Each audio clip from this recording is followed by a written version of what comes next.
சீனா விண்வெளியில் சொந்தமாக டியான்காங் என பெயரிடப்பட்ட விண்வெளி நிலையத்தை அமைத்து வருகிறது. இதற்காக 3 தொகுப்புகளாக ஆய்வக தொகுப்பு, அதாவது பொருட்கள் ராக்கெட் மூலம் அனுப்பி வைக்கப்பட்டன. இதற்காக 3 தொகுப்புகளாக ஆய்வக தொகுப்பு, அதாவது பொருட்கள் ராக்கெட் மூலம் அனுப்பி வைக்கப்பட்டன. ராக்கெட் மூலம் கடந்த அக்டோபர் 31ஆம் தேதி விண்ணில் செலுத்தப்பட்டது.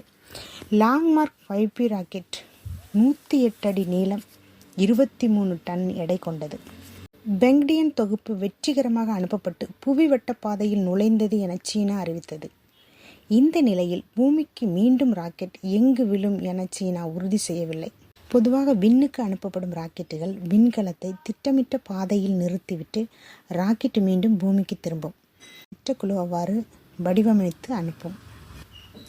ராக்கெட் பாகங்கள் பெரும்பாலும் கடல் பகுதியில் விழும்படி திட்டமிட்டு அனுப்பப்படும். பொதுமக்களுக்கு அச்சுறுத்தல் ஏற்படாத வகையில் செயல்படுத்தப்படும். ஆனால் சீனா அனுப்பிய ராக்கெட் முறையான திட்டமிடாத காரணத்தால் அதன் பாகங்கள் மற்றும் குப்பைகள் எங்கு விழும் என கூறப்படவில்லை. இது குறித்து அமெரிக்கா எச்சரிக்கை விடுத்தது. விண்வெளி கழகத்தின் தலைமை பொறியாளர் அலுவலகத்தின் ஆலோசகர் டெட் பியூல்ஹாஃப்ட் கூறுகையில், சீனா மீண்டும் இதுபோன்று செயல்படுகிறது. இதனால் 88% உலக மக்களின் வாழ்க்கை பேராபத்தில் உள்ளது.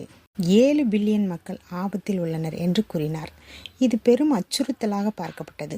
உலக நாடுகளைச் சேர்ந்த விஞ்ஞானிகள் உற்று கவனித்து வந்தனர்.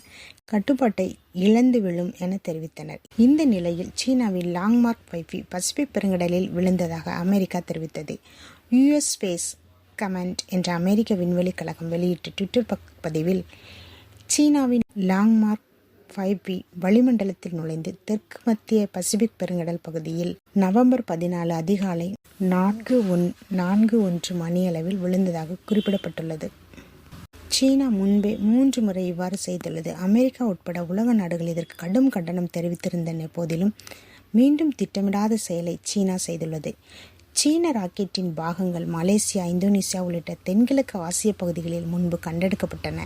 சீனாவின் லாங்மார்க் 5P அச்சுறுத்தல் காரணமாக ஸ்பெயின் நாட்டின் விமான நிலையங்கள் மூடப்பட்டன. விமானங்கள் தாமதமாக இயக்கப்பட்டன. லாங்மார்க் 5P ராக்கெட் தோராயமாக 10 மாடி கட்டிடத்தின் உயரம் இருக்கும் என தெரிவிக்கப்பட்டுள்ளது.